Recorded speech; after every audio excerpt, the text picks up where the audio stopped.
ወወልድ ወመንፈስ ቅዱስ አሐዱ አምላክ አሜን። ክቡር አባታችን መልአከ ፀሐይ ቆሞስ አባ ኪዳነ ማርያም የገዳማችን አስተዳዳሪ፣ ክቡራን አበው መነኮሳት፣ መምህራነ ወንጌል፣ ሊቃውንተ ቤተ ክርስቲያን፣ ዘማሪያን፣ የተወደዳችሁ የሰንበት ቤት ደቀ መዛሙርት፣ ምዕመናንና ምዕመናት በልዑል እግዚአብሔር ስም እንደምን ሰነበታችሁ? ክርስቶስ ተንሥአ እሙታን አሰሮ ለሰይጣን ሰላም ኮነ። አሜን። በቀደምት አበው ነቢያት፣ በቅዱሳን ሐዋርያት፣ በሐዋርያውያን አበው ሊቃውንት የገለጸውን ጥበብና ምስጢር ለሁላችን ይግለጽልን። ከዚህች ዕለት ከጻድቁ አባታችን ከተክለ ሃይማኖት ከተወለደች ከእመቤታችን ከቅድስት ድንግል ማርያም ከሌሎቹ ቅዱሳን አባቶቻችን እናቶቻችን በረከት ረድኤት ለሁላችን ያሳትፈን። ሰምተን እንድንጠቀም እግዚአብሔር ይርዳን። አሜን። እንደ እግዚአብሔር ቅዱስ ፈቃድ በዚህች ምሽት ምን ባስተምር ይሻላል ነገር እያወጣው እያወረድ ብዙ ወጣቶችን ሳይ ለምን በዚህ ርዕስ ብንመካከር እያሰብኩና አንድ ርዕስ መረጥኩኝ። አዳራሽ ሙሉ ተመችቶኛል። ርዕሱን ለማንሳት ኦርቶዶክሳዊ ቤተሰብ በሚል ርዕስ እንማራለን። ቤተሰብ የማህበረሰብ መሰረት ነው። ቤተሰብ የሀገር መሰረት ነው። ቤተሰብ የቤተ ክርስቲያን መሰረት ነው። ንጹህ መሪ የሚፈልግ ሰው ንጹህ ምንጭ፣ ንጹህ ቤተሰብ ያስፈልገዋል። ንጹህ ጳጳስ የሚፈልግ ሰው ንጹህ ቤተሰብ፣ ለዚህ የሚያበቃ ንጹህ ምንጭ ያስፈልገዋል። ደግ ቤተሰብ ሲበዛ ደግ ትውልድ ይበረክታል። ቤተሰብ የሁሉ ነገር መሰረት ነው። ነገ የሚስተካከለው በዋናነት ቤተሰብን መሰረት የሰራ እንደሆነ ነው። ክህነት ይባረካል በቤተሰብ። ደግ ትሩፋት የሚሰራ ተጋዳይ ያፈራል። ደግ ቤተሰብ ይመሰረታል። ትውልድ ይባረካል። ምድርም ትቀደሳለች። የሁሉ ነገር መሰረት ቤተሰብ ነው። ለዚህ ነው እንደዚህ በርከት ካሉ ወጣቶች ሳይ ይህንን ርዕስ መርጣለሁ። ነገን የምትናፍቁ ከሆነ ነገ የሚሰራው ዛሬ ባለችው ቤተሰብ ውስጥ ስለሆነ ነው። ሀገር እንዳይፈርስ ከፈለጋችሁ ጥሩ ልጆች፣ ጥሩ ትዳር፣ ጥሩ ቤተሰብ የሀገር ማጽኛ ምሰሶ ነው። አንድ ማሳያ ልስጣችሁ። አንድ መጽሐፍ ስመለከት ሮም እንዴት እንደወደቀች ይተርካል። የጥንቷ ሮም ማለት ነው፣ ታላቂቱ ሮም እና ሮም እንዴት እንደወደቀች ሲተርክ ምን ይላል መሰላችሁ? አንደኛ በዚያ ዘመን በማህበረሰቡ ዘንድ ያለውን የሃይማኖት ፋይዳ አላልተውት ነበር ይላል። ሃይማኖት ችላ ተብሎ ሃይማኖት ለሕዝቡ የሚሰጠው ፋይዳ ተንቆ ሃይማኖት ገደል ተደርጎ ነበር። አንደኛ። ሁለተኛ ታላቂቱ ሮም ከመፍረሷ በፊት የብዙዎች ቤተሰብ እየፈረሰ ነበር። ቤተሰቦች በብዛት ፈርሰው ነበር ይላል። ሶስተኛ በመዝናኛ ስም፣ በእረፍት ስም ልቅ የሆኑ ስፖርታዊ ጨዋታዎች አስመስለው ደስ የማያሰኙ መዝናኛዎች በርክተው ነበር ይላል። ሶስተኛ። አራተኛ እዚህም እዚያም የጦር መሳሪያ ታጥቀው ይወዳደሩና ይፎካከሩ፣ ዳግመኛም ይጎነታተሉ ነበር ይላል። አምስተኛ እጅግ ከፍተኛ ግብር በሕዝቡ ላይ ተጭኖ ነበር ይላል። ከዛ መጨረሻው ሆነ ያቺ ጥፋ ታላቂቱ ሮም ፈረሰች። የመፍረሷ አንድ ምክንያት ቤተሰብ የፈረሰ እንደሆነ ይላል። ለዚህ ነው ስለ ቤተሰብ መነጋገር፣ ስለ ሀገር መነጋገር፣ ስለ ቤተሰብ ማሰብ፣ ስለ ቤተ ክርስቲያን ማሰብ። እኔ በዚህ ዘመን ቅድሚያ ተሰጥቶት በጉባኤ በተናጠል በግል በነፍስ ወከፍም በቤተሰብም በዋናነት እንደ ቤተ ክርስቲያንም እንደ ሀገርን ልንረባረብበት የሚገባው ቤተሰብ። ሁለተኛ ማሳያ ልስጣችሁ። በ18ኛው መቶ ክፍለ ዘመን የነበሩ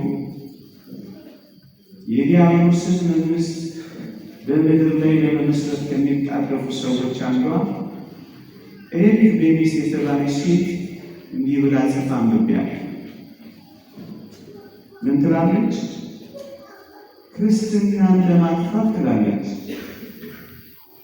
የቀደመውን ክርስትና ለማጥፋት በዋናነት ትኩረት አድርገን ልንሰራ የሚገባው የቤተሰብን መዋቅር ማፍረስ ነው ትላለች።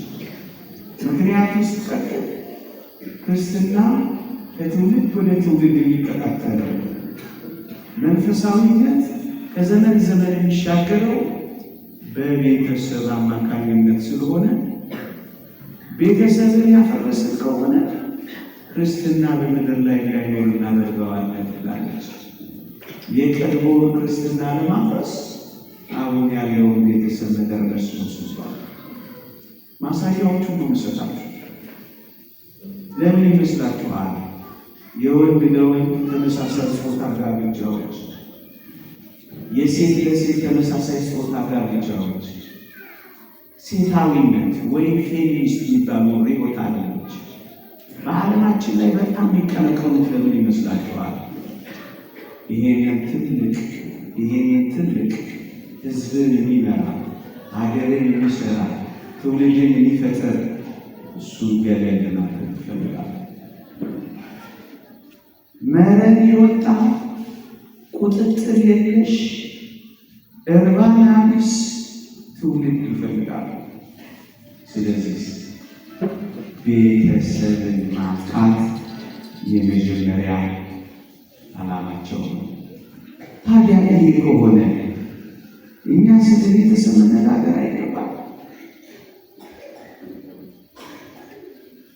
የፈረሱ ቤተሰቦች ማየት ካልፈለግን ስለ ቤተሰቦቻችን መማር አይገባም? መቼ ጊዜ ውስጥ ቤተሰብ የለም። ወላጆች የሚሉት የለም። ወላጆች ባይኖሩንም መቼም የሆነ ሰው ቤት እንኖራለን፣ ወይ ደግሞ ልጆቻችን። ያልፈረሱ ቤተሰቦች፣ ያልተጎሳቆሉ ባለትዳሮች፣ ያልተተዉ ልጆች ደስ የማያሰኙ መረን የወጡ የኃጢአት ግንኙነቶች ለምን የሚበረክቱ ይመስላችኋል? አያችሁ፣ ቤተሰብ ሲፈርስ ጎስቋላ ባለትዳሮች ይኖራሉ። የተተዉ ልጆች ይበረከታሉ። ቤተሰብ ይፈርሳል። በዚህ ምክንያት ደስ የማያሰኙ ብዙ የኃጢአት ግንኙነቶች በምድራችን ላይ ይበረከታሉ። ዋና የኃጢአት ምንጭ ሁሉ ወደ መሆኑ ይቀጥላል። ለዚህ ታዲያ ስለ ቤተሰብ መማር ይገባል።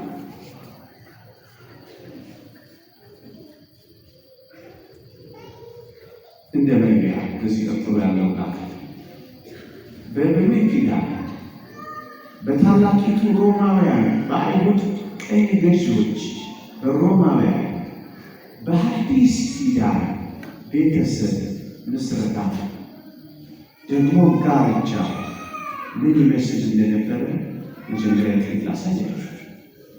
ድምፄ ይሰማችኋል? መጀመሪያ በብሉይ ኪዳን ላሳያችሁ። የብሉይ ኪዳን ዋና ትኩረቷ የነበረው ልጅ መውለድ ላይ ነበር ትኩረቷ። ለዚህ ነው መጽሐፍ ቅዱሳችን ለመጀመሪያዎቹ ቤተሰቦች የመጀመሪያው የእግዚአብሔር ቡራኬ ብዙ ተባዙ ምድርንም ሙሏት የሚል ነበር። ትኩረቷ ብዙ ዘር ማፍራት ነው። ዋናው ትኩረቷ ብዙ ልጅ መውለድ ላይ።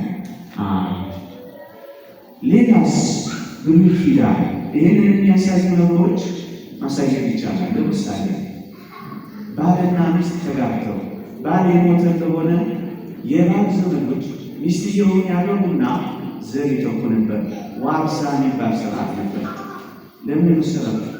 ዋና ትኩረቷ ዘር መተካትና ልጅ ማብዛት ትውልድ ማፍራት ስለሆነ ዋርሳ የሚባለው ስርዓት በኦሪት ተሰጥቶላቸዋል። ሁለት ነገር ላይ ኦሪት ታተኩር ነበረ። ዘር መተካትና ረዥም ዕድሜ መኖር ላይ ታተኩር ነበር። ለዚህ ነው 969 930 950 የሚሉ ዕድሜዎች የሚሰው። ለዚህ ነው የእግዚአብሔርን ትእዛዛት የመጠበቅ በረከት አንዱ ዕድሜ እንዲረዝም የሚል የነበረው። በዚህ ብሉይ ኪዳን ትኩረቷ ብዙ ልጅ መውለድ ላይ። በሮማውያን ዘንድ ደግሞ የነበረች የቤተሰብ ምስረታ ዋና ትኩረቷና ዓላማዋ ምንድን ነው ካላችሁኝ፣ በታላቂቱ ሮም በጥንቱ ገዢዎች አብሮ የመኖር ውል ወይም ቃል ኪዳን ብቻ ነበር። ምን ማለት ነው ይሄ? ከተስማሙ የሚኖሩበት፣ ካልተስማሙ ደግሞ የሚቷጧሩበት ጊዜያዊ ቃል ኪዳን ነበር። ምን ማለት ነው? በዚህ ዘመን ቋንቋ ከተመቻቹ ይቀጥላል፣ ካልተመቻቹስ አብሮ የመኖር ውልና ቃል ኪዳን ብቻ ነበር በሮማውያን ዘመን። ሌላ ነጥብ ነበር በሮማውያን ዘመን። ሁለቱ ብዙ ትኩረታችን ስላልሆኑ ማጠራጠር ማድረጋቸው በሮማውያን ዘንድ የቤተሰብ ምስረታ ወይም ጋብቻ አንዱ ዓላማ ምን ነበረ? አንዱ ጉዳይ ምን ነበረ? ባል ጌታ ይሆንና ሚስትና ልጆች ደግሞ ባሮች ነበሩ። በሮማውያን ዘንድ ባል ጌታ፣ ሚስትና ልጆች ባሪያ። ፍጽምት በሆነችው በጌታችን በመድኃኒታችን በኢየሱስ ክርስቶስ በተመሰረተችው በአዲስ ኪዳን እስካላችሁ ወይም የተወደዳችሁ ኦርቶዶክሳውያን እንደ ብሉይ ኪዳን ብዙ ልጅ መውለድ ላይ አይደለም ትኩረቷ። እና ምንድን ነው ትኩረቷ ካላችሁ ብዙ ስነ ምግባራት መውለድ ነው የሚናፍቃት። ብዙ ጽድቅ፣ ብዙ ቅድስና፣ ብዙ ስነ ምግባር፣ ብዙ ፍቅር መውለድ ላይ ነው ትኩረቷ። ይሄ ማለት መንፈሳዊ ስነ ምግባራትን መውለድ ላይ ነው የምታተኩረው። ምን ማለት ነው? በዋናነት በአዲስ ኪዳን የምትመሰረተው ቤተሰብና ጋብቻ ዋና ትኩረቷ የቅድስናና የፍቅር ምስጢር አድርጎ ነው ጌታችን ይሰጥ። ሲስማሙ የሚኖሩበት ሳይስማሙ የሚተዉበት እንደ ብሉይ ኪዳን እና እንደ ሮማውያን ውልና ቃል ኪዳን ብቻ አይደለም። እናስ ለዘላለም ተገምደው የማይበጠስበት ኪዳን የሚገቡበት ነው። ሌላስ ጊዜያዊ ሳይሆን ዘላለማዊ ቃል ኪዳን ሆነው የሚኖሩበት ነው። ሌላስ በጣም የሚደንቃችሁ የአዲስ ኪዳን ፍጹም የሆነውን የዚህን የቤተሰብ ምስጢር ማለበራት በሞቴ አረቦ ወይ መያዣ አድርጎ ይሰጣል። ለየትኛው? ለመንግሥተ ሰማያት። ደግሞ ቤተሰብ ደግሞ ጋብቻ ከቤተሰብ ከመንግሥተ ሰማያት ጋር ምን ያገናኘዋል ካላችሁ ጌታችን በዕለተ ምጽአት ሲመጣ ሁላችንም አንድ አድርጎ ሁላችንም ጠቅልሎ ሪካፕቸር አድርጎ አንድ አድርጎ ለሚኖርባት የመንግሥተ ሰማያት ሕይወት ምሳሌ አንድ ሆነን የምንኖርባት የቤተሰብ ሕይወት መያዣ ናት፣ ማሳያ ናት። ኋላ አንድ ሆነን ለምንኖረው ኑሮ መለማመጃ የመንግሥተ ሰማያት እፍታዋን መቅመሻ የፍቅርና የቅድስና የደስታ ኑሮ መጣጣሚያ መያዣ ተሰጥቷል። ለእግዚአብሔር መንግሥት ማሳያና መገለጫ አደረጋት ነው የምላችሁ። ለምን አንድ ሆነው ይኖሩባታል። ተጋሪዎቹ አንድ ይሆኑባታል። ቤተሰብ አንድ ይሆንባታል። ስለዚህ የእግዚአብሔር መንግሥት መገለጫ አድርጓታል።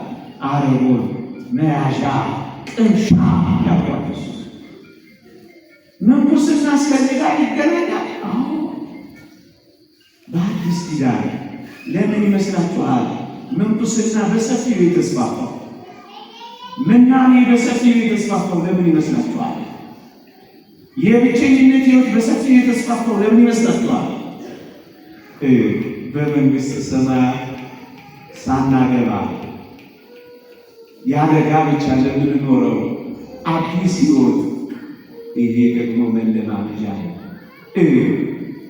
ዕለተ ምጽአት የቀረበ ስለሆነ አዲስ ኪዳን ሲመጣ ለዕለተ ምጽአቱ ሕይወት መቃረቢያ መለማመጃ የምትሆን ብቻ የመኖር ሕይወት የምንኩስና ሕይወት የእግዚአብሔር መንግሥት ደግሞ መገለጫ ሆነች። ሁለቱ ጋብቻ ምንኩስና ጽድቅን መፈጸም የእግዚአብሔር መንግሥት ማግኛ ናቸው። ቅዱስ አትናቴዎስ ሁለቱ የሕይወት መንገዶች የሚላቸው እነዚህ ናቸው። ሁለቱም የሕይወት መንገዶች ግን የእግዚአብሔር መንግሥት ማሳያና መገለጫ ናቸው። ቤተሰብን በብቻ መኖር፣ በአንድነት መኖር፣ በተናጥል መኖር፣ ተዋህዶ መኖር፣ ደግሞስ በምናኔ መኖር። እነዚህ ለምን በአዲስ ኪዳን በጥልቀት ከእግዚአብሔር ጸጋ ሆነው ተሰጥቶ ካላችሁ የእግዚአብሔር መንግሥት ማሳያ ሆነው ስለተሰጡ ከሁሉ በላይ ግን በአዲስ ኪዳን ፍጽምት የሚያደርጋት ልዩ የሚያደርጋት ምን እንደሆነ ታውቃላችሁ? ቤተሰብ ስንመሰርት ከተወደደ መድኃኒታችን ከኢየሱስ ክርስቶስ ጋር ተዋህደን ነው የምንኖረው። እደግመዋለሁ፣ ተጋቢዎቹ ወይም ሙሽሮቹ ወይም ሁለቱ ብቻ አይደለም፣ የተወደደ መድኃኒታችን ኢየሱስ ክርስቶስ አብሯቸው በመኖር አዲስ ሕይወትን ይመሰርታል። ለዚህ ነው እግዚአብሔር ቃል በሦስት የተገመደ አይጠቅስም የሚለው። የተወደዳችሁ ወጣቶች ክርስቶስ በመካከላችሁ ኖሮ መኖር አትፈልጉ። ሁል ጊዜ ዝማሬ፣ ሁል ጊዜ ጭምትነት ይሆን፣ ሁል ጊዜ እግዚአብሔርን ትእዛዛት በመፈጸም እግዚአብሔርን ደስ የምናሰኝበት ሕይወት ናፍቁ። እነዚህ ትእዛዛት በፈጸማችሁ ቁጥር የእግዚአብሔርን ትእዛዛት በመፈጸም ክርስቶስን ደስ እያሰኛችሁ እንደሆናችሁ አታውቁ።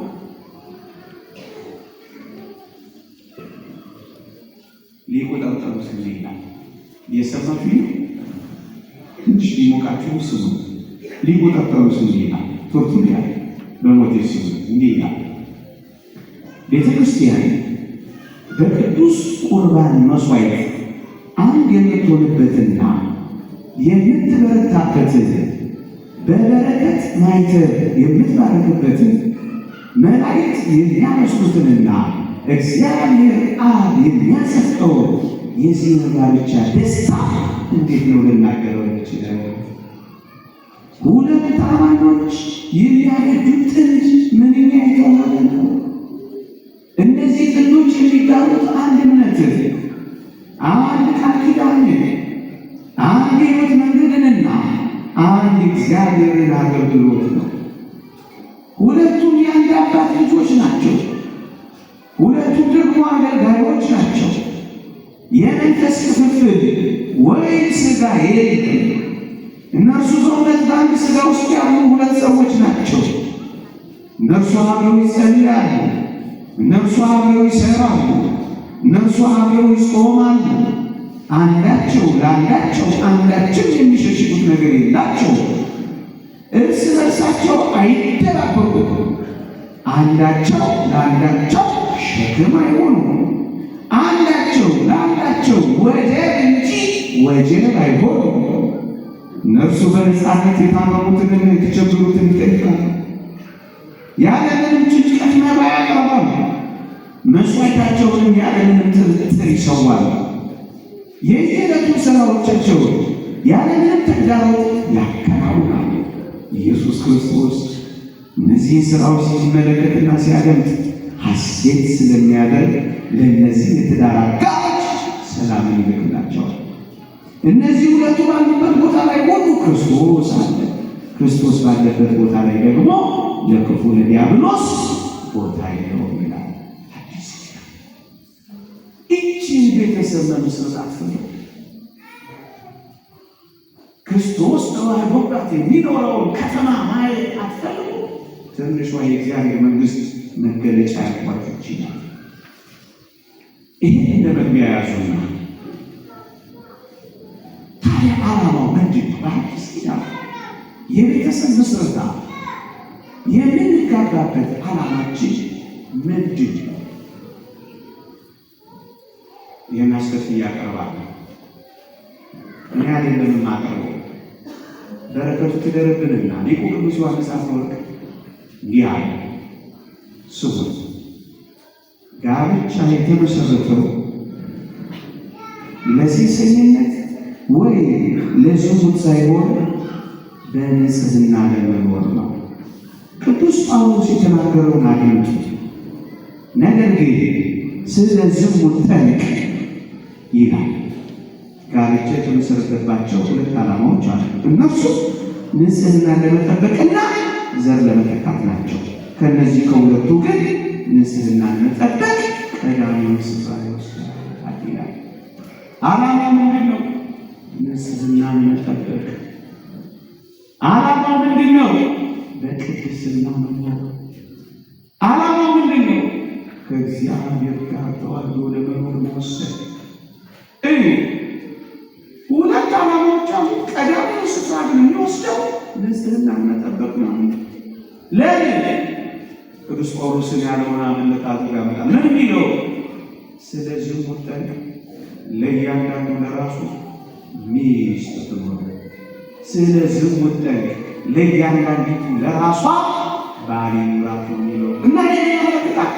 ንጽህናን ለመጠበቅ የተሰጠው ለምንድን ነው የምናገባው? እድሜያችን ስላለፈ አይደለም። እናስ ንጽህና ለምንድን ነው የምናገባው? ብቻችንን ስለሆነ አይደለም። እናስ ንጽህናችንን ለመጠበቅ። ለምንድን ነው የምናገባው? ወላጆቻችን አይደለም። እናስ ለምንድን ነው የምናገባው? ከጓደኞቻችን ትችት ለመራቅ አይደለም። እናስ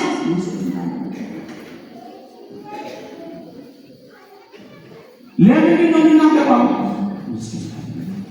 ቀዳሚው ስፍራ ይወስዳል። ምን? ከዝሙት ጠንቅ ለመጠበቅ። ባጭር ቃል ድህነትን ወይ ጽድቅን ለመፈጸም ነው የምንጋባው። ለዚህ ነው ቅዱስ አትናቴዎስ የሕይወት መንገድ ያላቸው። እንደውም አንድ ሊቅ ምን ይላል? የምንኩስና ሕይወትን መምራት ለማይችሉ ሰዎች ጽድቅን ዓላማ አድርገው እንዲኖሩበት የታዘዙት በጋብቻ ይላል። መንኖ ጥሪት የሌለን እንደ መናንያ፣ ሥጋ ለቤት የሌለን እንደ ባህታውያን ታዲያ በምን እንስደድ? ንጽሕናችንን ጠብቀን ነዋ፣ ቅድስናችንን ይዘን ነዋ። የምንኩስና ሕይወት መምራት ለማይችሉ ሰዎች ጽድቅን ዓላማ አድርገው ቢኖሩበት የተሰጠ ሕይወት ወጣቶች ዓላማችን ንጽሕናችንን መጠበቅ። ወደ ባህላችን ዘልቆ የገባውን ጾም የዝሙት ጾም የአጋንንትን ውጊያ ፈቲው ፈቃድንና ምኞትን ነው የምናስታግስበት ነው። ተፈጥሯዊ የሆኑ መነሳሳቶች፣ በመብልና በመጠጥ የሚመጡ ሁከቶች አገር የምናስገዛበት ሕይወት ይኸው ንጽሕና የምትኖርበት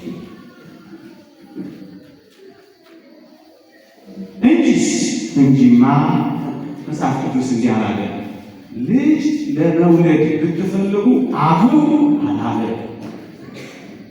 አንዳንዶች ልጅ የመውለድ ዓላማ ብቻ ስላላቸው ልጅ የወለዱለት ጋብቻቸው ይገቡታል። ወይ ጋብቻው ቢኖሩ እንኳን ባልየው ጀርባ ይሰጡታል፣ ወይ ሚስትየዋን ጀርባ ይሰጣታል። ምክንያቱም ዓላማ ልጅ ብቻ ወለሽ ዓላማው ልጅ መውለድ እኮ አይደለም፣ ጽድቅና ቅድስና ነው ወጣቶች። ለዚህ ነው ልጅ ስለመውለድ ለራሱ ሚስት ኑረው፣ ልጅ ስለመውለድ ለራሷ ባል ይኑራት ተብሎ ተጻፈ። ስለ ዝሙት ጠንቅ ነው። በሴጣን ተወግተን እንዳንሞት፣ ከጽድቅ እንዳናራቆት፣ ከመንግሥተ ሰማያት ውጭ እንዳንጣ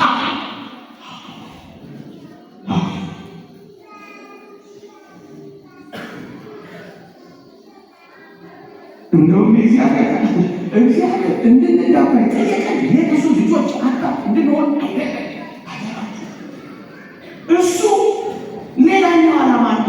ዋናው ግን አይደለም ያለው ልጅ ዮሐንስ አፈወርቅ የብዙ ልጆች አባት መሆን ከፈለጋችሁ አብሮ ያገዳል እና ምን ይለው ሰይጣን እንዳይፈትናችሁ አንደኛ ቆሮንቶስ ምዕራፍ 7 ሰይጣን እንዳይፈትናችሁ ነው የሚለው።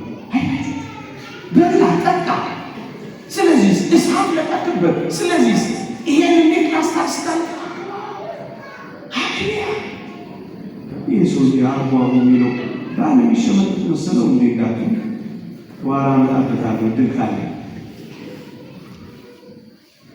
ሰማቹ ሚስት ቡቲክ ምትገኝ መሰለኝ የሬዲዮ ይላል ዋራ መጣበታል። ሰይጣን እንዳይፈትናችሁ ነው እንጂ የብዙ ልጆች አባት መሆን ከፈለጋችሁ አግቡ። ብዙ ልጅ መሆን ከፈለጋችሁ አግቡ ያለ አይመስላል። እና ምንድን ነው የሚለው? ራሳቸውን ማግዛት ካልቻሉ ነው የሚለው የእግዚአብሔር ቃል።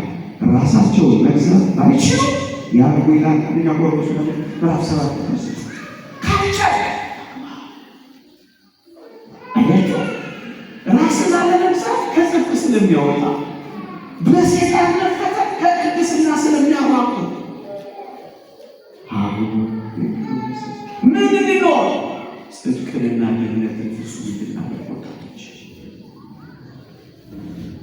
ለዚህ ነው አንድ የውጭ ሊቅ the goal of marriage is not happiness, it is holiness። ደስታ አይደለም ዋናው ደስታ ኋላ ሊመጣ ሊጨመር ጸጋ ነው። በዋናነት ሆሊነስ ነው። ምንድን ነው? ቅድስና መቀደስ ስኖት ሃፒነስ በዛ ውስጥ ያለ ደስታ ዋናው ዓላማ ግቡ ቅድስና ነው። ሆሊነስ ነው። ሆሊነስ ነው። ይሄ ምንድን ነው ዓላማው ነው? ይሆናችሁ ለምን ይህን ማውራት አስፈለገ መሰላችሁ? ብዙዎች ትክክለኛው ዓላማ ስለማያውቁ ቶሎ ያነሱታል፣ ቶሎ ችላ ይሉታል፣ ቶሎ ይተውታል፣ ይንቁታል። ያቃጥሉታል። የሚፈልጉን ካገኙ በኋላ ለዚህ ነው አንድ ወጣት በተገቢ ሁኔታ ዓላማውን አውቆ መጀመር አለበት። ይህንን የበለጠ የሚያፍታታልን በረከቱ ትደረድርና አሁንም ለሊቅ ወይ ቅዱስ ዮሐንስ አፈወርቅ ማብራሪያ ነው። እዚህ ላይ ተጨመርባት እንዴት ውብ ትሆናለች መሰላችሁ? በሞት ኢየሱስ ከኔ ጋር ናችሁ። ያየስ እንዲህ ዓላማ የማይሆኑ ነገሮችን ሲያፍት ነው የሚለው። ከዚያኛው ዓላማ አንጻር ይሄንንም ወጣቶች እንዲፈትሹ አስደግፌ ለማቅረብ ነው። ምን ይላል? ገንዘብን አትሹ፣ የወላጆችንን ባለጠግነት አትመልከቱ፣ የትውልድ ቀዬውን ባለጠግነት አትፈልጉ፣ እነዚህ ሁሉ ነገሮች ዋና አይደሉምና ይላል። ደግሞ ገንዘብን አትሹ፣ የወላጆችንን ባለጠግነት አትመልከቱ፣ የትውልድ ቀዬውን አትፈልጉ። ምንድነው አትፈልጉ? እነዚህ ሁሉ ነገሮች ዋና አይደሉምና። ገንዘብ ያስፈልጋል አያስፈልግም? አያስፈልግም? ንገሩኝ። ዋና አይደለም። ለዚህ ነው ዋና ግን አይደለም። ለዚህ ነው ገንዘብን አትሹ፣ የወላጆችንን ባለጠግነት አትመልከቱ፣ ቀዬውን ስታስሱ አትኑሩ የሚለው እኮ ለዚህ ነው ወገኖች። ምንድን ነው እነዚህ ዓላማ ማይነት ወጣቶች? ገንዘብ ይመጣል ይሄዳል፣ እውነት አሰብ፣ ይተረፋል ይከሰራል፣ እውነት አሰብ፣ ይገባል ይወጣል፣ እውነት አሰብ፣ ይሞላል ይጎላል፣ እውነት አሰብ። ሲሞላ አብርሃም ሆነ፣ ሲጎል ጥላት የምትሄደው ገንዘብ ብቻ የፈለግ እንደሆነ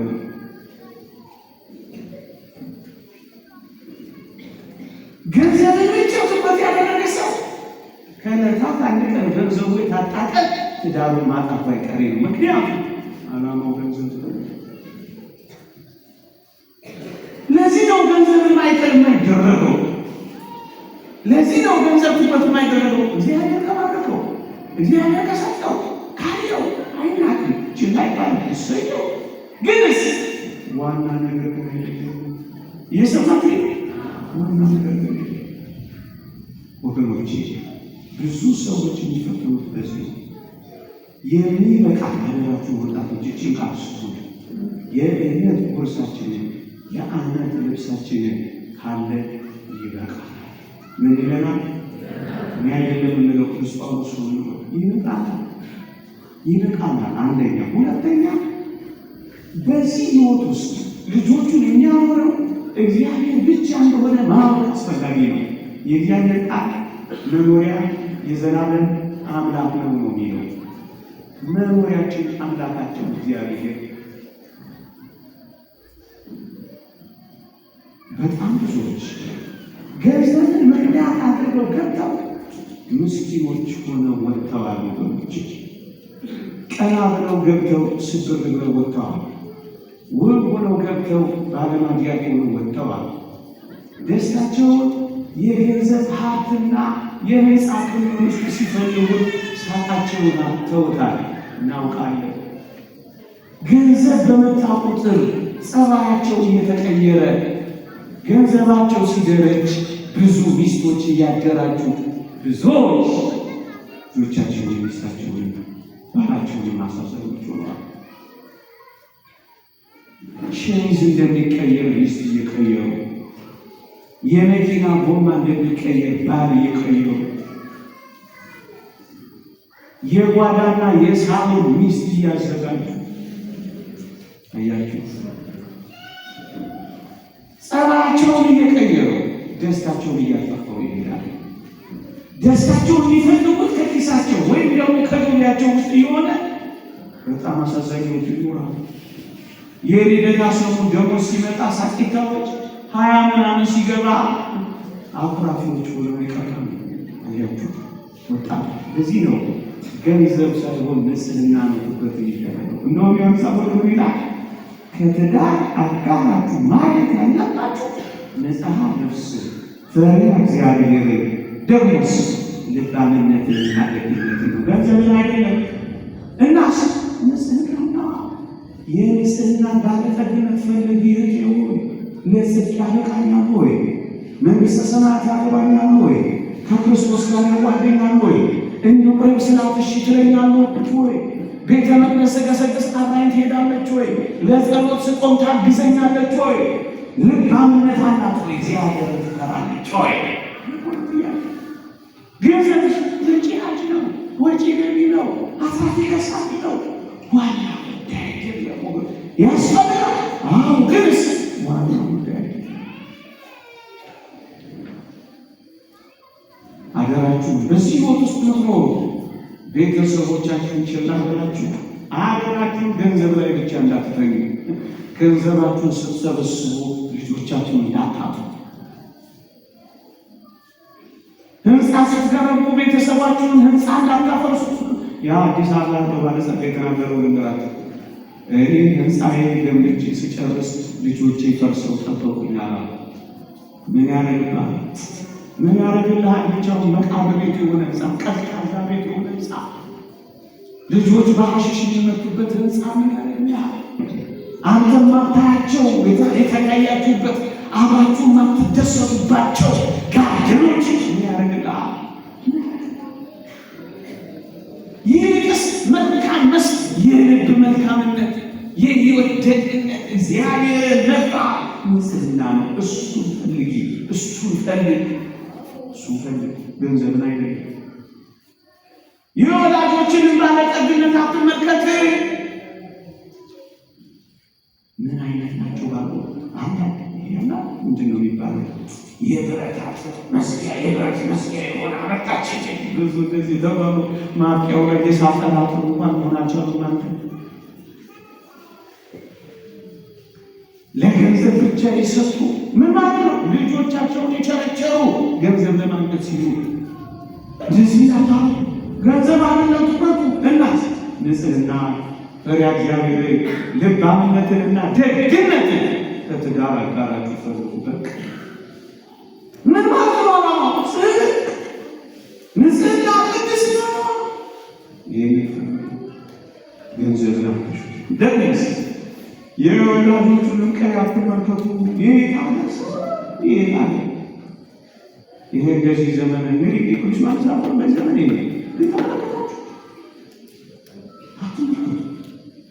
የእግዚአብሔር መንግሥት ዜጋ ነው ወይ? የመንግሥተ ሰማያት ፓስፖርት አለ ወይ? ንስሐ ገብቷል ወይ? ሥጋው ደግሞ ይቀበላል ወይ? እግዚአብሔርን ያከብራል ወይ? በልዑል ፊት ይንቀጠቀጣል ወይ? የት አለ? የትም ይሁን አንተ ምን አገባህ? የትም ይሁን ሃይማኖተኛ ነው ወይ? የትም ሰፈር በዚህ ዘመን የታመነው እሱ አይደለም። ባንኩ በብሔርና በሰፈር ተደራጀ። ኳሱ በብሔርና በሰፈር ተደራጀ። አገሩ በብሔርና በሰፈር ተሰመረ። አሁን ነበረው ሃይማኖትና ቤተሰብ ነበር። እሱንም ይኸው ዘመኑ የት ነው ያ? የት ነው? አንተስ ክርስቲያን እናስ እግዚአብሔርን ትፈራላችሁ? ንጽሐ ነፍስ ያላችሁ ልባምነት አለው ወይ? መልካምነት አለው ወይ? በጣም ብዙዎች በቁርቡ ተፈቷል። ይሄ ከሌላ ሰፈር ስለሆነ ፍቱ እያሉ አንድ ሰሞን በዚህ በሚዲያው ሲጮሁ አላዘናችሁ? ስንት ልጆች ተበትነው ይሆን እንጃ እንጃ። አንተ ግን ይሄን አትመልከት እና ምን ተመልከት? ንጽሐ ነፍስ፣ ፈሪሃ እግዚአብሔር፣ ልባምነትንና መልካምነትን ተመልከቱ ይላል። ልጅስ ትኩረት እግዚአብሔር ቢባርክ ቢሰጠን ዘራችንን ቢባርከው የማይጸልልላን ቢሰጠው እስየው አስፈላጊ ነው። በረከት ነው። እስየው የእግዚአብሔር ጸጋ ነው። እስየው ዋና ነገር ግን አይደለም። አገራችሁ አይደለም። ምክንያቱም እግዚአብሔር ሊሰጥ ይችላል፣ ላይሰጥ ይችላል። እውነት አሰብ እሷ ከየት ልታመጣ ትችላለች? እሱ ከየት ሊያመጣ ይችላል? በፋብሪካ ይሰራል፣ ሞዴፊካ ይሰራል። እግዚአብሔር እግዚአብሔር ካሰጠ ከየት ያምጣው? ለዚህ ነው ይህንን ቅድሚያ ሰጡ ወገኖች። በጣም ብዙዎች በዚህ ምክንያት እንደተፋፋዋታው እንደተረሳሱ ቤት እንዳፈረሱ ትዳር እንደበቀሉ አታው። ይሄ ግን አይደለም። የእግዚአብሔር ሰው ምን ሊያደርግ ይችላል? ከቁጥጥር ውጭ የሆነው ነገር እንዳትጠብቂበት፣ ከቁጥጥር ውጭ የሆነው ነገር እንዳትጠንቀቅ። እሱ እግዚአብሔር ሰው እሱ ሲሰጥ የሚሰጠው እሱ ሲሰጥ የሚሰጠው። ለዚህ እኮ ነው እሑድ በማለዳ ቅዳሴ ነውና ተጋቢዎችን ቃል ኪዳን ሲያጋቡ አባቶቻችን እሱ ማለት መከነች፣ ሰነፈች፣ ደከመች፣ አጣ፣ ነጣ፣ ገጣ የለውም ብዬ አልተዋትም አልቶ ብላ መታማመለው ይቺ ቤተ ክርስቲያን ነው። አንተ ያን በሽታ ሰብስበ ቢሆኑ አንተ የምታስታውሰው ቤተ ክርስቲያን ግን ይህን ያስብልሃለች እንጂ ጨሳ ዋሮ ተሰብሮ ማጨሳት ነው ይመስልሻል?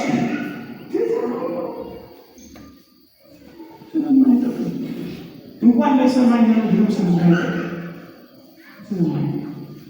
ቃል ኪዳኑ እንዴት ብርቱ እንደሆነ ይህንን ብርቱ ቃል ኪዳን እንዳትረሱ። አትተዋት፣ ችላ አትበሏት፣ አትናቃት። በሱ ቁጥጥር ውስጥ ባልሆነው ነገር አምጪ አምጣ አትበሉ። በጥንት ወላጆች ይህን ነገር መስማት አለባቸው።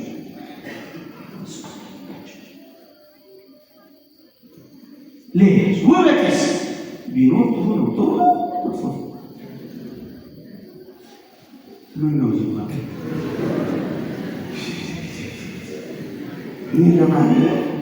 እኔ ለማስያዝ ይመስላል ቢኖር መለሎነት ቤት ይገፋ አለ ሳይታካነት ይጠላል። ዋና ነገር ነው። ዋናውስ የነፍሱ ውበት ነው። ጌታዬ የነፍሱ ውበት የነፍስ ዘግባ የነፍስ ቅድም ያለው እግዚአብሔርን መፈለግ፣ ትሁት የመሆን ታዛዥ የመሆን ክርስትና እንደ ሮማውያን ጌታና ባሪያ ለማድረግ አይደለም ሕይወት የሰጠንና ጌታ እሷ መቤት ይሄ ይገኛል። መንፈሳዊ ለምንድን ነው ትኩረት እንዳናደርግበት የመከረ የተወደዳቸው ኦርቶዶክሳውያን ውበት ሐሰት ነው። ደምግባት እንኳን አይደለም እድሜ ጨምሮ ሲወፈሩ እንኳን ልጅ ሲወለድ ነፍሰ ጡር ሲሆን እንኳን ውበት ይጠፋል አይጠፋም? እነሱ ሴጣችሁ እናንተም ታውቃላችሁ። ይጠፋል አይጠፋም?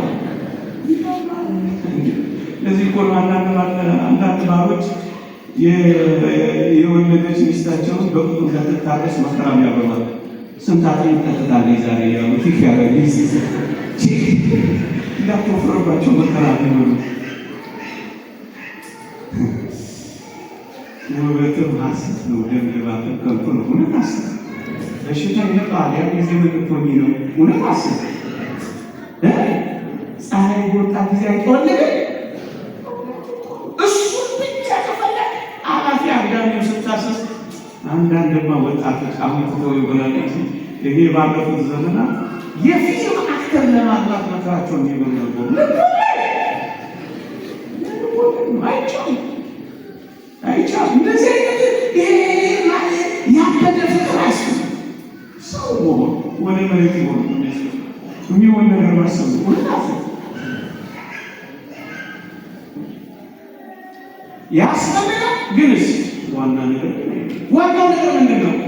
የነፍሱ ደምግባትና ንጽሕና የነፍሱ 8 ቁጥር ሆነች 88 ቁጥር ዋናው ምን ይሆን እንጂ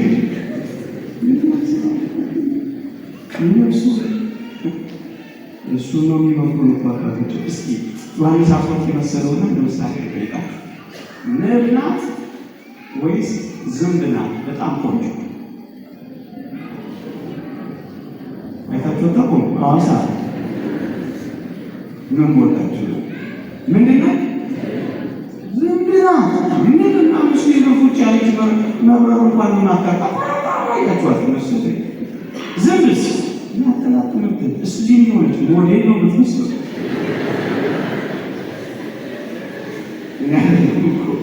ባነሳ ፎርድ ወይ ያነሳሰው ግንስ ማር የምትሰራው ማናት? ምናት አየ አፋዊ የሆነውን ነገር ብቻ ስለመከራን አተውና ጎበዝ ይልቅስ ከሚያልፎን የነፍስ ንጽህና እግዚአብሔርን መፍራት ልባምነትና ደግነት ለሰብሽና ለቅድስና የተመቸ መሆኑ እግዚአብሔር ቤት ለምንፈጽሙ ለዘላለም ለምንኖረው ሕይወት ይሆነኛል ወይ ማለትን ብቻ ነው። ከዛ በቀር ያለው ከሆነ ሆነ ካልሆነ ብዙ ማሳሰብ እየሰማችሁ ነው። ባጠቅናቸው ለመግለጽ እንኳን አለን ትዳርን ሁሉንም ነገር ለእግዚአብሔር ክብር እንድናደርገው ታዘንና። ስለዚህ ወጣቶች የምትፈጽሙት የትኛውን ነገር ለእግዚአብሔር ክብር አለ። ንጽህናችሁ ይጠብቃችሁ፣ ቅዱስናችሁ ይጠብቃችሁ። በተለያየ ምክንያት ተሰናብላችሁ ለተክሊል እንኳን ባትበቁ ለጸሎተ ማዕስባ ለቁርባን እንኳን በቅታችሁ ሕይወታችሁን በዚህ መምራት አለባችሁ። ለእግዚአብሔር ክብር ማድረግ አለብን። የትኛውን ሕይወት እንኳን ትዳር መብልን ለእግዚአብሔር ክብር እንድናደርግ መጽሐፍ ቅዱስ ያዘንላል። ለዚህ ነው መጋባት በሁሉ ዘንድ ክቡር መኝታው ንጹሕ ይሁን ተብሎ የተጻፈው። ለዚህ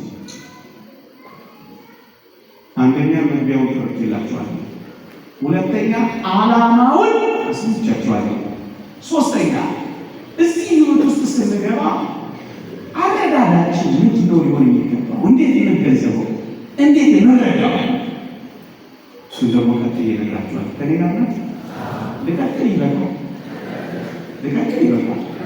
ባትሉ የሚቀጥላሉ እሱ ናቸው የሚፈቅዱ። እናንተ የሚለዋና ነጣ ለማድረግ ነው እንጂ ሙቀቱን ታገሳችኋል። አሁን ደግሞ በሞት ሱስ አሁን ደግሞ እሺ ገባል። ዓላማውን ነግረናል። ዓላማ ያልሆኑ የሚያሳስቱ ነገሮችን ጠቁመናል። እንዴት አድርገን እንረዳው? ከገባን በኋላ አዎንታዊ አረዳዳችን ጋብቻ ተመለከተ። በዚህ ዘመን ሊኖረን የሚገባው አረዳድ ምን ይሁን? ክርስቲያኖች እኛ ከዓለም እንለያለን። የሰማችሁ በዓለም ካለው መረዳትና ሀሳብ እንለያለን። እንዴት? የትዳር አጋሪ የእግዚአብሔር ስጦታዬ ነው ብለን እንረዳለን። ምኔ ነው? ምኔ ናት? ስጦታዬ ናት። አዎንታዊ አመለካከት ማለት እግዚአብሔር የሰጠኝ ጸጋዬ ነው። ባሌ እግዚአብሔር የሰጠኝ ጸጋዬ ነው።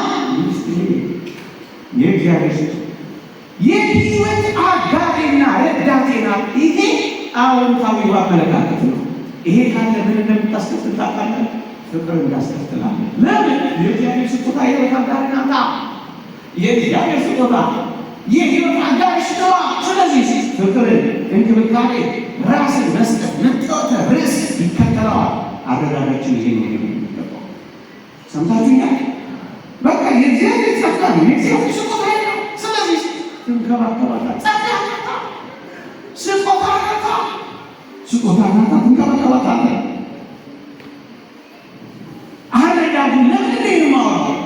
ይሄ ዘመን ጋብቻ ሊጠላና ሊታል ብዙ ነገር ስለሚያደርግ ነው። እዚህ መንገድ ውስጥ ያለው ወሬ ታውቃላችሁ። ላለመድገም እፈልጋለሁ፣ ግን ብደግመው እናንተን ለማስታወስ ይጠቅመኛል። ሚስት የሚለውን እንኳን እንዴት አጥዋ በቤት እንዳርገው አልሰማት። ሚስት እንዳትሰሙ በሞት በሰላም መውጣት ስለምት ይሄ ቃሰተርስ ትኖራለህ የሚለውን ትቀበላለህ። መንገድ ውስጥ ያለውን አረጋግ ትረዳዋለህ። አንተ ክርስቲያን እንደዚያ እና ምን አድርገህ ትቀይረዋለህ? እኔ በቃ ሀሳብ ስ ምን የሚለው ሚሪንዳ ስትጠጣ ትኖራለህ ማለት ነው።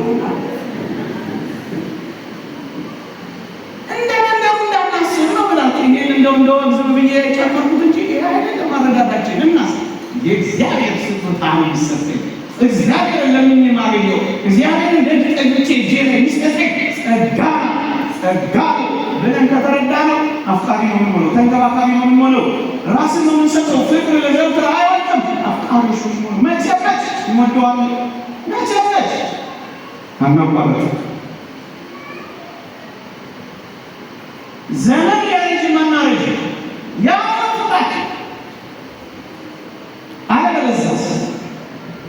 አዎንታዊውን አረዳድ ደግሞ ልንገራችሁ። ሚስቴ ምኞቴን የምትፈጽም ብቻ ነው። ሚስቴ ፍላጎቶቼን የምታከናውን ብቻ ነው። ሚስቴ እንደዚህ እያለ ባሌ እንደዚህ እያለ ካሰብ አረዳዱ ምን እንደሚሆን ታውቃላችሁ? ተፎካካሪነትን፣ ተቃዋሚነት ይከተላል። ከዛስ ትዕቢት፣ ቁጣ፣ ጥላቻ፣ ንዝንዝ፣ ጭቅጭቅ ይሆናል። ለምንሽ ብቻ ነው የሚሆነው። ድካሟን አይረዳም፣ ህመሟን አያይ። ስለዚህ ቤት ውስጥ ጸብ ይሆናል። አባቶቻችን እንደሚሉ ቀዝቃዛ ቤቱ ነዝናዛ ሚስቱ ለምን ይሄዳል? ከሰው ለቅሶ ይላል ቤቱ ይላል። ለቅሶ ቤት ይሆንልሃል። ሁሌ ለቅሶ አረጋግጥ አስተካክሉ። ምን እግዚአብሔር የሰጠኝ ጸጋ ይላል። ባላቸውን እንዳለቃ ራሳቸውን ደግሞ ሴቶች እንደ ምንዝር በቆጠሩ ሰራተኛ ብቻ ምትሆኑ፣ ትእዛዝ ተጠባይ ብቻ ምትሆኑ፣ ያስ በቅሬታና በተቃውሞ ውስጥ ነው ምትኖሩ። ስለዚህ አዎንታዊና አረዳድ ገንብተን ነው መጀመሪያ ላይ የእግዚአብሔር ጸጋ ነው። ሚስት የእግዚአብሔር ስጦታ ናት። ይህን መጽሐፍ ቅዱስ ተናግሯል። ባለም እንደዚህ የእግዚአብሔር ስጦታ ነው። ቦቲ ገብታችሁ አትሸመጥጡትም፣ ከጓሮ አታነሱትም። እግዚአብሔር ጋር ደጅ ጠንቃችሁ ነው የምታገኙት። የእግዚአብሔር ቃል ይህን ነው የሚለው። ማግባት ስትፈልግ አስቀድመህ ጸልይ፣ ሀሳብህን እግዚአብሔር ንገረው። እግዚአብሔር መርቆ እንዲሰጥህ ለምነው። እሱ እንዲበልጥልህ የምታደርግ ከሆነ አክብረዋልና እሱም በጎ የትዳር አጋር በመስጠት ያከብራል ይላል መጽሐፉ። ለምን ተለምኖ የሚገኘው ተጸልዮ ደጅ ተጠምቆ የሚገኘው ዝም ብሎ ፌስቡክ ላይ በመጣት የሚገኘው ስንት መከራ ያመጣል። አንዳንድ አይገኝም ማለት አይደለም። እንዳጠቃላይ ጸልይ፣ እግዚአብሔር ማናለው የትዳር አጋር እየሰጥ ለምነው። በዚህ ካለበቀው እግዚአብሔር በትዳር አጋር ያከብርሃል ይላል። የእግዚአብሔር ስጦታና ጸጋ ይሄ ነው። ወጣቶች ይናማት አፍጠራ ሌላ አረዳድ ምንድን ነው? አንዳቸው ለአንዳቸው የእግዚአብሔርን ፈቃድ ለመፈጸም እንደተዘጋጁ ያውቃል። የእግዚአብሔርን ትእዛዛት ለመፈጸም በጋብቻ ሕይወት የክርስቶስን ትእዛዛት እንደምንፈጽም ያምር ነው ምንለው። ለምነው የጌታን ትእዛዝ ፈጽም ነዋ። አንዱ ትእዛዝ ነዋ። ትእዛዝ ፈጻሚዎች ሆናችሁ ምን ትሆናላችሁ? ፍቅርና ርኅራኄ ቤታችሁ ውስጥ ይጎበኛል። በጣም ተራራላችሁ። ሰው ደክም ያማችኋል። ለራሴ አትሉ። ፍቅር እኔን ይብላኝ አይልም። ፍቅር አይበሳጭም። ፍቅር አይመካም። በሙሉ የፍቅር ባህሪያትን ቤታችሁ ውስጥ ትሰራላችሁ። ያኔ ምን ይሆናል? የሞቀ ቤት የሰጣ ንብረት ለምን ይሄዳል? ከሰው ሰርግ ያለ ቤት ይባላል።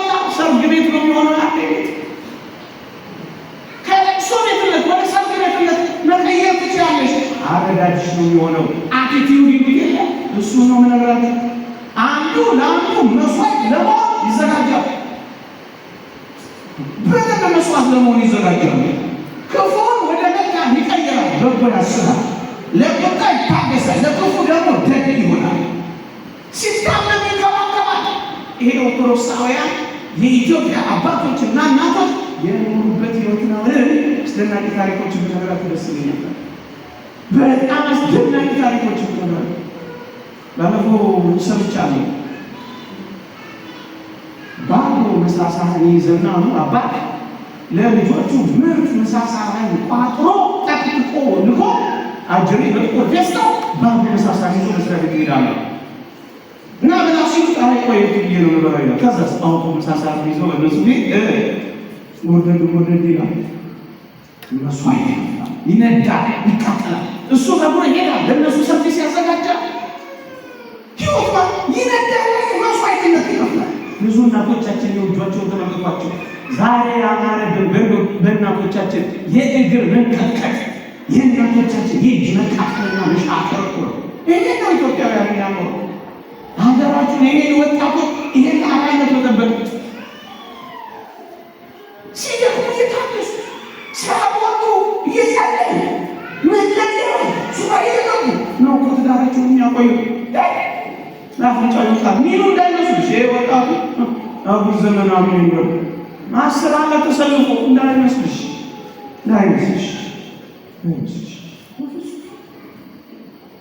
ይሄ ጋብቻ ጸልናለበት ሳ ይሄ ትራንስፖርቱ ኮሃቢቴሽን ነው ተካቶ መኖር የሚሉት ሰምታችኋል? አልሰማችሁ? እንገራችሁ አላችሁ ደከማችሁ መሰለኝ በእውነት ልቀጥል ቅድም እንዳልኳችሁ የመለከት ይከብዳል። ያንን ዘካርያስ ሰጀዳ ያደረገው ገብርኤል ዛሬ ነው እንዴ እንዳትሉኝ እንጂ ኮሃቢቴሽን ተካቶ መኖር የሚሉት ምን መሰላችሁ? አንዳንድ ልጆች በተለይ ልጆች ላይ ይንጸባረቃል ይላሉ። ትራንስፖርት ምን ይላሉ? እኔ ቀለል ያለ ሰርግ ነው የምፈልገው፣ ሰው ያበዛበት፣ ሽማግሌ የማይላክበት፣ ካህናት የማይገኝበት፣ ቁርባን የሌለበት፣ ካሜራ የሌለበት እንዴት አለሽ ክርስቲያን ልጅ ትልቅ ነው ምን ያለ ነው እውነት ልክል ያለ ይመስላችኋል? አይደለም። ለምን መሰላችሁ እንደዚህ የሚያደርጉት? አብዛኞቹ ሁሉም ማለት ነው። አብዛኞቹ ለምን ይመስላችኋል? ይኸውላችሁ ጥቂት ቀን ቆይታ በአባትን ሻከር ማለት ነው ሽማግሌ አልተላከው እውነት አስብ ምን የሚቆሰቁሳት ነገር የለም። አባ አለቱ ይቆሰቁሳት ምታፈዋል ካሜራ ቁርባን አለ ጥቅም ያለች ትንሽ ተሻሻላ የስተማሪዛ ወለደማ ኤግዚት ስትራቴጂ ነው እንጂ ቢባል ዳብቻ የፓርቲሽን ተበቃቆ ነው ሶ ያወጣል። ለዚህ እኮ ነው የስድስት ወር ጋብቻዎቻውን በርካታ ከዛ አንቺ ፎራስ በቅርቡ አንድ ቦታ ሄጄ የሰማሁትን ነው። አንቺ ፎራስሽን ትችያለሽ፣ እኛ ደግሞ ገንዘብ እንሰጥሻለን። ለምንድን ነው ባልሽ የምታከብሪው? ለምንድን ነው ባልሽ ስር የምትኖሪው? ትተሻለሽ። ይህን ነው የሚመክሯቸው። እየሰማችሁ ማንጣጣት አላማው ነው። ትችያለሽ ይወጣል ከዛ ስትወጣ ትዳር ያፈረሰችበት ድጎማ አላት። ደግሞ አደራችሁችን ሰምታችሁ እንደ ፕሮፖዛል እንዳትቆርጧት እንዳንዶች ስኮላርሽፕ ይሰጣቸዋል። ያፈረሱበት ያረጓቸዋል። አይፈልጉትማ ይሁት በትዳር ውስጥ መታዘዝ ከጀመራችሁ ለአላውያን ነገስታት ለአረማውያን እንኳን ታዛዦች ወደ ሆኑ ትመጣላችሁ። እየሰማችሁ በትዳር ውስጥ የጀመረች መታዘዝ ወዴት እንደምትሄድ ታውቃላችሁ? ወደ ውጭ ለሁሉም ዘንድ ታዛዥ ትሆናለች። ይሄ ምን ማለት ነው? ቅድስናን፣ ክርስትናን፣ ፍቅርን፣ የሥነ ምግባራት መውደድን ቅድም ያለው ቤት ውስጥ ትኖሯታላችሁ ማለት ነው። ቤት ውስጥ ጥቂት ነጥቦችን ላንሳና ልጨርስ።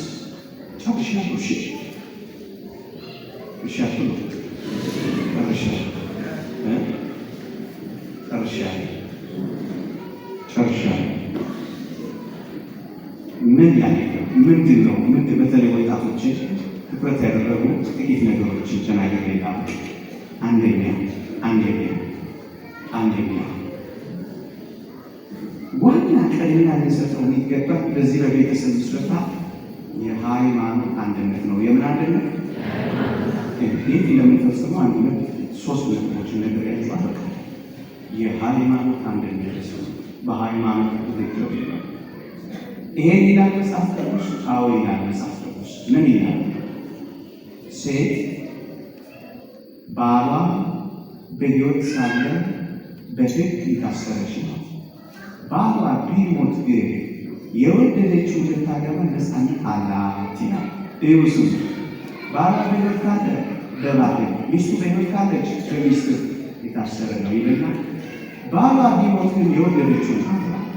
እየሰማችሁ የወደደችው ታግባ ሲል ያለፈው ያገደመው ታግባ ማለት አለ። እናስ ይቀጥልና ምን ይላል? በጌታ ይሁን እንጂ ይላል የአማርኛ መጽሐፍ ቅዱስ ገጻችን ወባይቱ ምዕመናን ከምዕመናን ወገን ይሁን እንጂ ከማን ይሁን እንጂ ከማን ይሁን? ያመነ የተጠመቀ የቆረበ ይሁን እንጂ ታግባ። በሃይማኖት ነው የሚፈጸመው። የሰማችሁ ነው። ለዚህ ነው የእግዚአብሔር ቃል በማይመች አካሄድ አትጠመዱ የሚለው። ለዚህ ነገሮች አንዳንዶች የሆነ ነገር ውስጥ ይገቡና ከዛ ሲጓተቱ እስካሁን ልጅ ያንተና ነበር፣ አሁን ደግሞ እኔ ጋር መሆናለ ልጆች ስለዚህ ወጣቶች ወይ በሃይማኖታችሁ አትደናገጡ። ነፍሳችሁ አንድ ቀን አሁን ተሰምታችሁ ልትገቡ ትችላላችሁ። በፍቅር በርትር ብላችሁ ልትገቡ ሲባል ነፍስ መጠየቁ አይቀርም። አሁን ሂድ ይላል። ያንን ይታል አሁን ችላ ያላችሁ በኋላ መሰብሰባችሁ መጽሐፍ ቅዱስ እነዚህም ብጥር አድርጎ ነው የሚያስተምረው። በማይመች አካሄድ አትጠመዱ የሚለው ከጋብቻ ጋር የተያዘ ነው። አዎ መምህራን ያብራራሉ። ምን ብለው የሚመች ረዳት እንፍጠርለት ሆነ ያሉት። የሚመች ረዳት ለማን? ለአዳም የሚመች አየህ። በማይመች አካሄድ አትጠመዱ። ክርስቶስ ከቤሉ ወርዳ ምን ያጋጥማል? ታቦት ከጣዖት ጋር ምን ያጋጥማል? ብርሃን ከጨለማ ጋር ምን ያጋጥማል?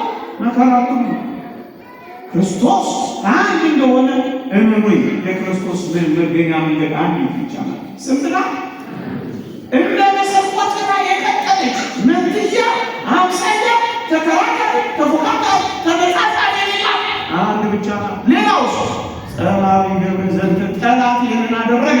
ጠላት የዘራው ፎርጅን ነው፣ ፌክ ነው። ያንተ ስማርት ስልክ አላህ እንዴ ምንድነው? ሃይ ኮፒ ይባላል። ሃይ ኮፒዎች ናቸው። እመኑ።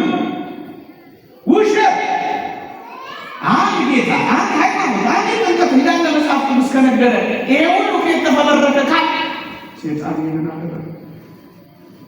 ምን አጣምዳቸዋል?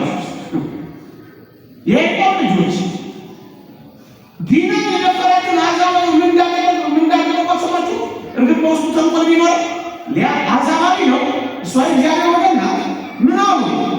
ሊያገባት ከወደደ ይገዘር እኮ ያሉት እንኳን በአዲስ ኪዳን በብሉይ ኪዳን እንኳን እንዴት እንደሚተነፈቁ ታዲያ ዝም ብለሽ ለምሮችን ላምጡ ለምሮ ሃይማኖትን ለምትንቅ እኮ መናት ማለት በዚህ ላይ ተደረገ። በዚህ ላይ ተደረገ። ሁለተኛ በራሳችሁ እንድትፈጽሙ እግዚአብሔር አይፈቅድም። እደግማለሁ። ጋብቻ እግዚአብሔር የሰጠው ከሰው ጋር የሚፈጸም ከማለት ከሌላ ሰው እንጂ ከራስ ጋር ይሆናል። እሱ ርኩሰት ነው። ምድርን የሚገለብጥ ኃጢአት ይላል የእግዚአብሔር ቃል። አያደራችሁ እንዲህ አይነት ክፉ ልምምዶች በዓለማችን ላይ በፊልሞች በምናምኖች ያሳያችኋል። እውነት አይደለም። ነፍስን ያጠፋሉ፣ ሰውነትን ያመክናሉ፣ ተፈጥሮን ያበላሻሉ፣ ሕሊናን ያዝናሉ። ቁስ እየፈጠሩ በቁስ እንድትፈጽሙት ያደርጋሉ። እንዳትቀበሉት የከሰለው እዚህ ውጡ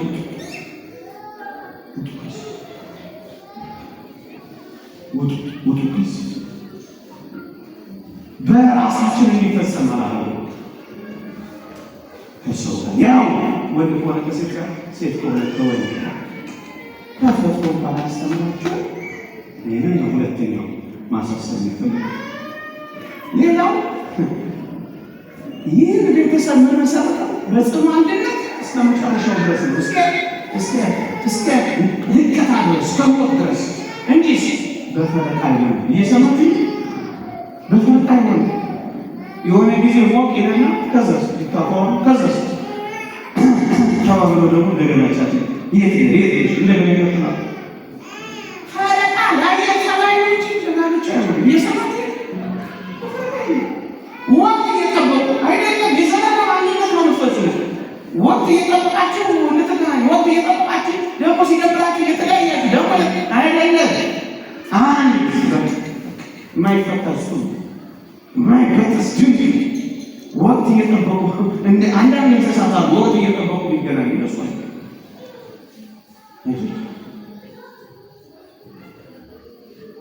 ሌላው መነገር ያለበት ሌላው እስከዚያ ድረስ እንዴት ነው ቆይ ለምስልና መቆየት ነው። እስከምንጋባስ እንዴት ነው ለምስልና መቆየት? መጽሐፍ ቅዱስ ይነኛል። አዎ ምን ይላል? ድንግሊቱ ግን የምታገባ ኃጢአት አትሰራም ይላል። ድንግሊቱ ግን የምታገባ ነው የሚለው። የምታገባው ድንግሊቱ ናት። እናንተን እንዳንዲት ንጽሕት ድንግል ለአንድ ለክርስቶስ ላቀርብ አጭቻችኋል። ሌላ መተጫጨት በድንግልና መሆኑን አሳያችሁ። ስለ ድንግልናው ያፈርሶ ቢኖር ያግባ አይላችሁ ይላል። መጠበቅ ዝም ብለህ መጽሐፋዊ ትእዛዝ ነው። መጠበቅ በተለያየ ምክንያት ተሰነካክሎ ይቆርስ ንስሐ መግባት። እግዚአብሔር ቸር ነው፣ ይቅር ይለናል፣ ይቀበለናል። በዚያ እንዳገኛ ለፈሰብ እስከዚያ መጠበቅ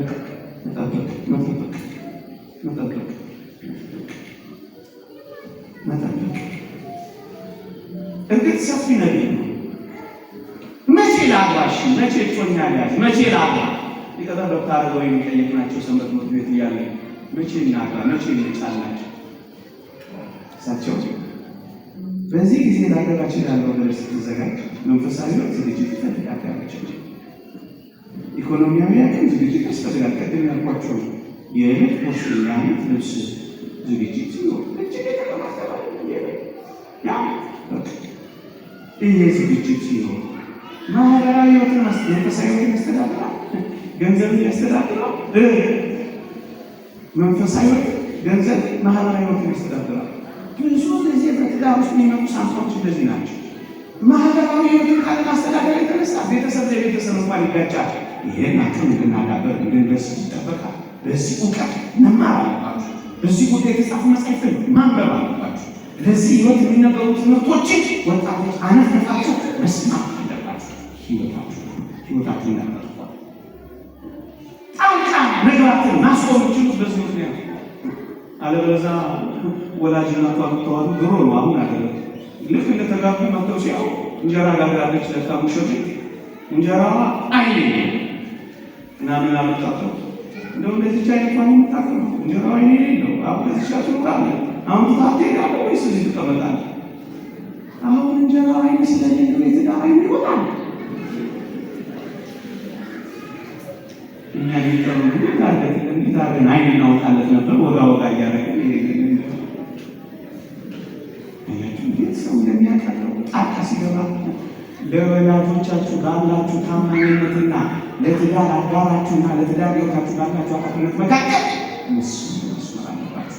እናትና አባት ቤተሰብ ከሚስቱ ጋር ይጣበቃል የሚለው የሚጣበቅ ነገር ሲለይ መበጫጨት አይቀርም። ይበላሽ እንዳይበላሽ ይተዋል ሲባል አይደለም ማይረዳ ማለት አይደለም። ለአንዲስ ማውቀውማ ሌላው ትዳራችሁ የሀሳብ መስጫ ሳጥን እንዳታረጉ የመጣ የገባው ሁሉ ሚረካል። ማህበራዊ ህይወት ማስተዳደር፣ ኢኮኖሚያዊ ህይወት ማስተዳደር፣ መንፈሳዊ ህይወት ማስተዳደር ስለሚፈልግ ምን ይሆናል? በዚህ ጊዜ ላገባቸው ያለው ስትሉ እጩ እንጂ ገና ከሶስተኛ ሴት አራተኛ ሴት መከራቱ እንዳለ የሰሞቹ ማግባት ወደሚገባው እድሜ በደረሰ ጊዜ ያግባ ይላል ክርስቶስ። ይህንን አባቶቻችን ይላሉ። ሚስት አጭቶ የሰርጉን ቀን ያልወሰነ ሰው በአገር ያለ ቢሆን ቀጠሮ እስከ 2 ዓመት ይሁን፣ ወደ ሩቅ አገር የሄደ ቢሆን 3 ዓመት ይሁን፣ በታወቀ ምክንያት ቢሆን እንደ ዕዳ ቢሆን 4 ዓመት ይሁን። ብሪፍ ኢንተርቬንሽን ናቸው። ለምን እንዳይሰካከል አብርሃምና ሳራ በዚህ ግሩ ምሳሌዎች ናቸው። እነሱን ባጭር ቃላቶች ይላሉ። ታስታውሳላችሁ አይደል? አብርሃምና ሳራ ድሆች ሆነው ጀምሮ ባለጸጎች ሆነው ጨርሰዋል። እውነት አስቡ። መስዋዕት ይሰዋል፣ ደሃ ያስሳል፣ ስለ እግዚአብሔር ይጠራል። እነዚህን 3 ነገሮች የሚያደርገው ድንኳን እየተከለ ሲንከራተት ጊዜ ነው። ያችሁ ለተንከራተትን እንደምቃት ተስፋ እንዳለን ማሰብ አለባችሁ። እግዚአብሔር ሊባርከን ቀን ይመጣል። ከዛስ በ3 ነገር አብርሃም ታማኝ ስለነበር እግዚአብሔር በ3 ነገር ባረከው። በምን?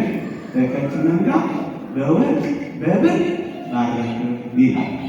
በድህነትን በባለጠግነትን የአብርሃም ቤት ፍቅሯን አላጠፋችው። የሰማችሁ ሲሰደድ አብራው ትሰደዳለች፣ ሲራብ አብራው ትራባለች። አብረሽ ትራቢ፣ አብረሽ ተጠልይ፣ ቃልህን አታሻሽርባት፣ ንግግርህን አታወርድባት፣ ጀርባ እንዳትስጪ። ጀርባ ይመጣል ይሄዳል፣ ይገኛል ይጠፋል። ይሄ ፍቅር ድንቅ አይደለም። በማግኘትና በማጣት እንዳትጠፋ አብርሃምና ሳራ ልጅ በማጣት ካላችሁ ትዳሯ ተፈትና ነበር። እሱ ነግሬያችሁ አበቃለሁ። ልጅ በማጣት ካላችሁ ሳራ የእግዚአብሔርን ጊዜ መጠበቅ አጥቷል። አብርሃም ጊዜው ለጋሞች ሄደ። ሊቃውንት ይላሉ ዝሙት ወዶ ሴት ፈቅዶ ልጅ ወዶ ይሄድ አይደለም ይላሉ። እና ይህ ስትለው አስወጣ ስትለው አስወጣ አጋር ናቀቻ ባለመውለዷ ምክንያት አስወጣ አብርሃም አስወጣ። አብርሃም ዝሙት ወዶ ቢሄድ ኖሮ አብሬ ሄዳለሁ ነበር የሚለው ከአጋር ጋር ከልጁ ከእስማኤል። ይቺ ልጅ ሊሰጣችን 90 ዓመት ሆኗታል። እሷ ጋር ግን ነው የሚኖረው። አየህ ከልጅነት ሚስቱ ጋር ያው ምን ነገር ባይሰጠው እንኳን አሁን ለምኖር ምን የታመነ ነው ተመልከት። እንደዚህ ታማኞቹ ወጣቶች እንደዚህ ታማኞቹ ወጣቶች ሳስ ደመ ግቡ በጣም ውብ ነበረችና አቤሜሌክ በስደት ዘመኗ ፈለጋት። እግዚአብሔር ያሳያችሁ ብሎ ሊያመልጣችሁ እቺ ሴት የምትኖረው ድንኳን ውስጥ ነበረ። አሁን ግን ቤተ መንግስት ለመግባት ፕሮፖዛል ቀረበላት። ለጊዜ ተባለች ቤተ መንግስት እንዴት ይደርጋል? ከድንኳን ወደ ቤተ መንግስት እንደዚህ በቀጥታ መግባት በጣም ከባድ። እሷ ግን እንዳለች ወጣለ። በጣም ይደርጋል። ገርበ ሰዓት አስደናቂ ታሪክ ይተርካል። ምን ይላል? የአቤሜሌክ አገልጋዮች መጥተው ሳሙኤል ሆይ ውቂ፣ ድመቂ፣ አጊጪ፣ ተኳይ ንጉሱ ወዶሻል፣ ደምግባትሽን መጣ አሏት። ይህቺ ሴት ልቧ ያለ ፍቅሯ ያለ የት ነው? ቤተ መንግስት ወይስ ድንኳን ውስጥ? እውነተኛ ተጋቢዎች አጊጪ ባሏት ፈንታ አመድ ነሰነሰች ይላል። በጣም ይደንቃል። ተኳይ ባሏት ፈንታ አለቀሰች ይላል። በጣም ይደንቃል። ሙቂ ባሏት ፈንታ ልቅሷን ተረተረች ይላል። በጣም ይደንቃል። ያን ጊዜ እግዚአብሔር ተገለጠና ተነካትና ዋአሏ እያችሁ እሱ ለፍቅሩ ታማኝ ነው፣ እሷም ለፍቅሯ ታማኝ ናት። ምንም እንኳን ጆጆ ሽማግሌ ቢሆን ምንም እንኳን ልጅ የማይሰጣት ደሃ ምስኪን ተንከራካች ቢሆንም ፍቅሯ ያለው ግን እዚህ ሰው ጋር እሱ እና ሁሉ ጊዜ ፍቅር ልክ እንደዚህ ባለ ትዳሮች ሞቅ ይላል። አያረጅ፣ አይጠፋም፣ አይወድቅ። እንጃ አሁን እንኳን እንጃ። በፊት ግን ይባል ነበር እንኳን አሁን በተለይ ያገባችሁ ድሮ የምትጠራሩበት ነገር ትጠራራላችሁ ትጠራራላችሁ። ትልቅ ሰው በምታቆራሩበት ልክ አሁን ታቆራሩታላችሁ አለ ድሮ ማሬ አምላክ ነበር ማለት ግን በያኛው እንኳን አለ። አሁን ጠፉ ሲባል አባታችሁ ገባ፣ አባታችሁ በላ ሰው እንኳን ስለ መጠራራት ያደርሳል። ተኛ አለች ፍቅር ለዘወትር ሁል ጊዜ ያው ትኩስ ነው ወገኖች፣ ሁል ጊዜ ያው ትኩስ። ትንሽ ግጭት ሲሆን ይቅርታ የሚከተለው እሱ መቼም መላእክት አይደለም። ትንሽ ነገር ሊሆን ይችላል፣ ግን ፍቅርና ይቅርታ የሚከተለው ኮርፋ የማያውቅ የማይሰል በቁጣቸው ፀሐይ የሚጠልቅ ሁል ጊዜ የሚያት ህይወት እንዲሆን ይጠበቅ። ባልና ሚስቶች ናቸው አሉ መደምደሚያ እንዲሆን ይነገራቸው ተኳርፈው ተሰነባብተዋል እና ባል ረዥም ርቀት ጠዋት ይሄዳል። እንዴት ብሎ ቀስቅሽ ይበላል እንቅልፍ እና ምን አረገ? ማስታወሻ አመጣና ማስታወሻ ሰዓት ምን ብሎ አንቺ ምን አለ በወረቀት ላይ አንቺ ቢሮ ቢትወ ነገሩ መንገድ ስለሚሄድ ጠዋት 11 ሰዓት ተነስተሽ ቀስቅሽ ይላታል። ሚስት 11 ሰዓት ተነሳለች። እንዴት ቀስቅሳታል? ምን ሆኖ ተቋርጠው ሰነባብተዋል። እንዴት ቀስቅስ? ከዛ እሷም ማስታወሻ ደብተሯ ኖት አንተ 11 ሰዓት ተነሳ። ሰውየው ስንት ሰዓት የሚነሳት ነው? 2 ሰዓት እና የበለጠ ኩርፊያ የበለጠ ቁጣ እንዲህ ካለው እግዚአብሔር ይጠብቅ። ወጣቶቹ ሌሎቻቸው የመጣላችሁ ሲናለም ተመጥቷል። ያገባችሁ ወይ የተበላሹ ነገሮች ካሉ መለስ ብላችሁ አስተካክሉ።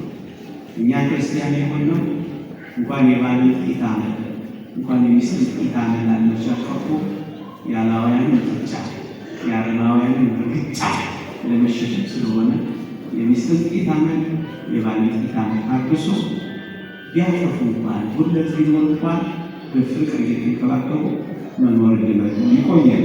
የእግዚአብሔር ቸርነት የእመቤታችን አማላጅነት የጻድቁ በረከት አይለየን። አሜን።